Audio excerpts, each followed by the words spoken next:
क्या मन का प्रभाव भी तन पे पड़ता है? हेलो, क्या मन का प्रभाव भी तन पे पड़ता है? इसका मतलब ये हुआ कि तन का प्रभाव मन पे पड़ता है, मन का प्रभाव तन पे पड़ता है। ये बात स्पष्ट हो गई। दूसरी बात देखिए, तन का प्रभाव मन पे ज्यादा पड़ता है या मन का प्रभाव तन पे ज्यादा पड़ता है?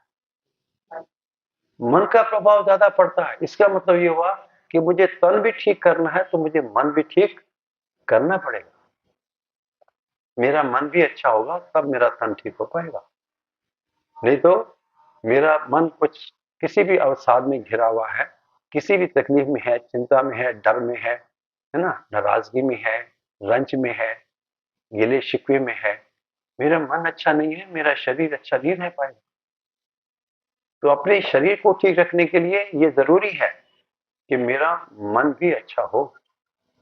तब मैं अपने शरीर को भी कह सकता हूँ कि yes, now I can understand कि ये मेरा शरीर स्वस्थ हो रहा है। तो ये योग अभ्यास केवल तन तक सीमित ना होकर के ये मन को भी साधने के लिए एक बहुत अच्छी एक व्यवस्था बनी हुई है। यदि हम ध्यान देंगे तो, नहीं ध्यान देंगे तो हम दूसरी दिशा में चले जाएंगे। हम बहुत सारा नहीं अपने आप को एग्जिबिट करेंगे, बहुत सारी कंपटीशन में चले जाएंगे, बहुत सारा तोड़ मोड़ के दिखा देंगे शरीर को, क्योंकि मैंने दूसरे आयाम को टच नहीं किया, दूसरे आयाम को मैं छू नहीं पाया, या दूसरे आयाम पर मेरा ध्यान नहीं गया है। तो इसलिए मैं इतना निवेदन करना चाहता हूं कि योग की जो रेंज है वो तन तक सीमित ना होकर के वो मन को भी अनलॉक करता है, मन को भी साधता है। और जब तक मेरा तन मन दोनों नहीं सधे हुए तक तब मैं सेटल कहां हूं? मैं सेटल नहीं हूं। एक छोटा सा और शेर मैंने लिखा था कि मैं अगर सेटल नहीं तो कुछ मेरा सेटल नहीं।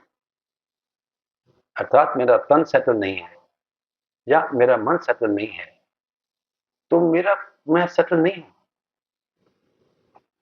तो अगर मैं सेटल नहीं, अगर अगर मैं सेटल नहीं तो कुछ मेरा सेटल नहीं। छोड़कर सब काम क्यों ना खुद को मैं सेटल करूं। भाई ये भी तो कोई काम है कि नहीं है? हमें लगता है ये तो वे लोग के काम है जो ये ना फ्री हो गया उनका काम है, या जो फ्री घूम रहा है उसका काम है। अरे मैंने सारे काम तन से ही करने हैं, मैंने सारे काम मन से ही करने हैं। मेरा मन सेटल नहीं है, तन सेटल नहीं है, मैं क्या काम करूंगा? किस क्वालिटी का काम करूंगा? कैसे जुड़ूंगा? कैसे, किससे, कैसा जुड़ूंगा मैं? तो मुझे लगता है कि जब हम अपने आप से नहीं जुड़ पाते, अपने अंदर पीसेस में होते हैं, तो दूसरों के साथ में तो फिर पीसेस में मिलेंगे,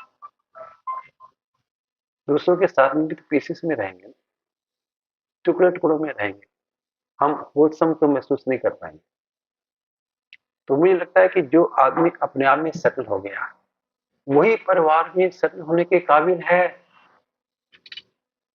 हेलो, मैं सेटल हूं तो मैं परिवार के साथ सेटल हो सकता हूं, और जो परिवार के साथ में सेटल हो गया वो समाज के साथ में सेटल होता है, और जो समाज के साथ सेटल होता है वो पूरे राष्ट्र के साथ सेटल हो जाता है। राष्ट्र के साथ क्या, अंतरराष्ट्र क्या, ये देखो ना, योगाभ्यास का मतलब क्या हुआ? देश देशांतर में योग का क्यों इतना डंका बज रहा है? क्योंकि ये इकट्ठा करता है, मिलाता है, योग करता है, दूरी नहीं करता, नजदीक ही लाता है। तो नजदीक किसके आना है? मुझे मेरे नजदीक आना है, मुझे अपने नजदीक आना है, ताकि मैं दूसरों के साथ में भी अच्छे से इंटरेक्शन कर सकूं। मैं परिवार में सेटल हो जाऊं, समाज में सेटल हो जाऊं, देश में सेटल हो जाऊं, विदेश में सेटल हो जाऊं, अंतरराष्ट्र में सेटल हो जाऊं, और मैं पूरी प्रकृति के साथ सेटल हो जाऊं। मैं सहज हो जाऊं, वही आवेश ना रहे। आवेश में आदमी जब रहता है तो अच्छा नहीं महसूस कर पाता, आवेशित होता है। मैं आवेश में ना रहूं, शांत रहूं। मैं अभी भी शेर सुना रहा था, क्लास में भी सुना के आया, आपको भी सुना देता हूं। मैंने अपने मन को दो ही ऑप्शन दिए। आप बोलेंगे क्या? हाँ, ये आप शेर मेरा दोहरा रहे हैं, आपने अभी नहीं दिया ऑप्शन।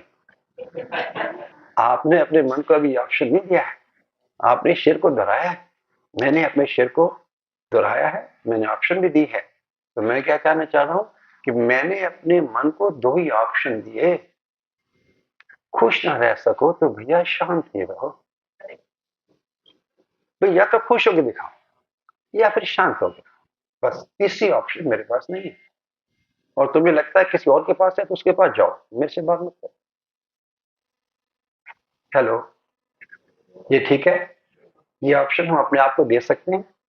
पर वही बात है, जब तक हम अपने शरीर पर काम नहीं करते हैं और जब तक हम अपने मन पर काम नहीं करते हैं, तब तक ये ऑप्शन तो सुनी सुनाई रहेगी। तो थोड़ा थोड़ा अभ्यास करते हुए यदि आप तन पर ध्यान देना शुरू करते हैं तो ऑटोमेटिकली आपका ध्यान उसके ऊपर आता है।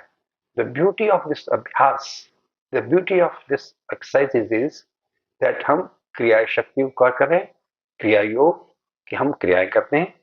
दूसरा, प्राण शक्ति, हम सांस को भर करके रोक करके अभ्यास करते हैं ताकि प्राण शक्ति भी पूरा काम करे। और तीसरा, ध्यान शक्ति, ध्यान देके अभ्यास करते हैं।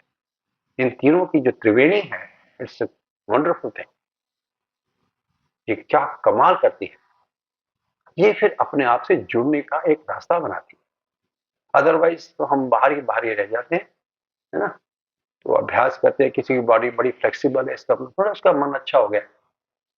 हेलो, किसी की बॉडी स्टिफ है बॉडी, इसका थोड़ा उसका मन ठीक नहीं है। हाँ, एक जो सामंजस्य बैठना चाहिए पूरे शरीर के अंदर, वो नहीं बैठ रहा। जो मन में होना चाहिए वो नहीं बैठ रहा।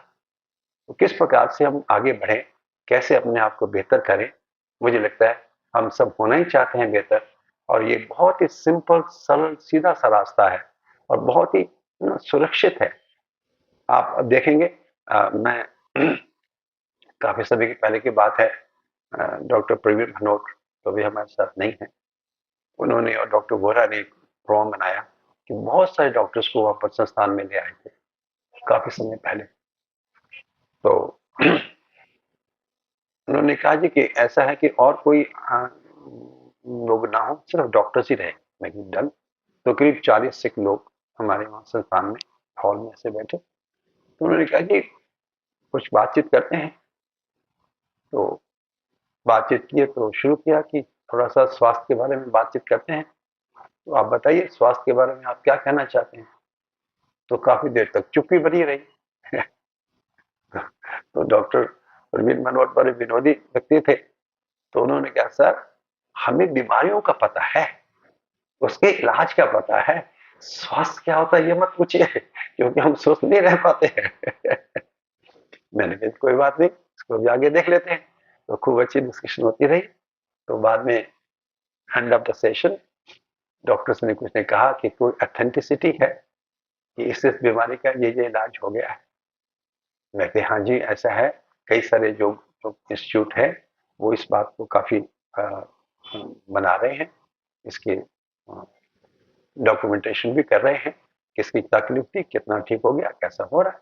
आप देख सकते हैं कई सारे इंस्टीट्यूट कर रहे हैं। पर आप बोले आप क्या करते हैं, आप क्या कहते हैं। लेकिन मैं ये कहना चाहता हूँ, यदि आप 10 दिन, 15 दिन, 20 दिन, महीना लगाएंगे और अलग अलग इंस्टीट्यूशन में जाएंगे तो शायद आपको 2, 4, 5, 7, 10 बीमारियों का आपको इलाज मिल जाएगा या डॉक्यूमेंटेशन मिल जाएंगे। मैं ये कहना चाहता हूँ कि आप वही 15 दिन, 20 दिन, महीना, मैक्सिमम महीना तो बहुत हो गया, 15 दिन तक खुद अभ्यास करके देखिए। आपको लगेगा तो 100 बीमारी का इलाज है। ये देखिए, ये फर्क है कि हम किसी की डॉक्यूमेंटेशन से क्या समझ पाते हैं और खुद करने से क्या कर पाते हैं। यदि हम खुद कर पाते हैं तो मुझे लगता है कि इट न्यू वर्ल्ड ओपन्स, एक नया संसार खुल जाता है, एक नई जिंदगी बन जाती है। मैं अभी भी डॉक्टर शारदा से बात कर रहा था। मैंने बताया अभी आप 78 की हैं, बताना मत किसी को, वैसे पता भी लगता नहीं, लगती भी नहीं है 78 की, लगती नहीं है ना। पर मुझे ध्यान में आया मेरी पूज्य माता जी तब वो अभ्यास नहीं करती थी, बोले मुझे नहीं करना। खैर, कुछ काफी सारी लंबी स्टोरी है, उसको जाने देते हैं। तो वो तैयार हुई अभ्यास के लिए when she was 78। मैंने एक एक स्टेप करके उनको एक वीक समझाया था।